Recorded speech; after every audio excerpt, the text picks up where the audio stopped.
காஞ்சிபுரம் மாவட்டம் படப்பை பெரியார் நகரில் உள்ள குப்பை கிடங்கில் கொட்டப்படும் குப்பைகள் மற்றும் இறைச்சி கழிவுகளால் சுகாதார சீர்கேடு ஏற்பட்டு அப்பகுதி மக்கள் அவதிக்குள்ளாகி வருகின்றனர். படப்பை குப்பை கிடங்கில் 50 அடி உயரத்திற்கு மலை போல் குவிந்துள்ள குப்பை கழிவுகளில் இருந்து கடும் துர்நாற்றம் வீசுவதால் பொதுமக்கள் கடும் அவதிக்குள்ளாகி வருகின்றனர். மேலும் அவ்வப்போது குப்பை கிடங்கில் தீ விபத்து ஏற்படுவதால் குடியிருப்பு பகுதிகள் முழுவதும் கரும்புகை சூழ்ந்து கண்ணெரிச்சல், சுவாச பிரச்சனை ஏற்படுவதாக பொதுமக்கள் வேதனை தெரிவித்துள்ளனர்.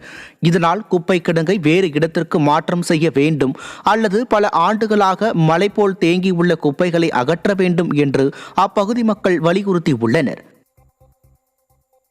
குப்பையினால எல்லாருக்குமே செம்ம பாதிப்பா இருக்கு. இங்க ஸ்கூல் போற பசங்க கூட எப்பயுமே முகத்தை மூடிக்கிட்டும் அப்படியே போயிட்டு இருக்காங்க.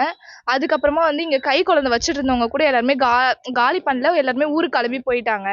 அப்புறம் வீட்டை எப்பயுமே சாத்தியே வச்சிருக்க மாதிரி இருக்கு. நம்மளால ஒரு நல்ல காத்த கூட சுவாசிக்க முடியல. ஒரு 2-3 நாளா. இப்பதான் கொஞ்சம் பரவாயில்ல. 2 நாளாவே கதவை சாத்தியே வச்சுட்டு எங்கேயும் வெளில கூட போக முடியல. அப்புறமா இந்த குப்பையை கொஞ்சம் எடுத்தா நல்லா இருக்கும்.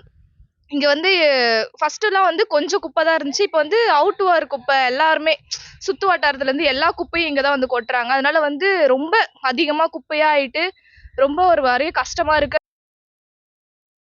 திருவண்ணாமலை மாவட்டம் செங்கம் புதிய பேருந்து நிலையத்தில் உயர் கோபுர மின்விளக்கு அமைக்க பயணிகள் கோரிக்கை விடுத்துள்ளனர். அண்டை மாநிலத்தில் இருந்து வருவோர் மாற்று பேருந்துக்காக இரவு வரை காத்திருக்கும் நிலை ஏற்படுகிறது. மின்விளக்குகள் இல்லாததால் பெண்கள், குழந்தைகள் பெரும் அச்சத்திற்கு உள்ளாகும் நிலை ஏற்பட்டுள்ளது. இதனால் மக்களின் நலன் கருதி பேருந்து நிலையம் நடுவில் உயர் மின்கோபுர மின்விளக்கு அமைக்க வேண்டும் என விடியா திமுக அரசுக்கு கோரிக்கை விடுத்துள்ளனர்.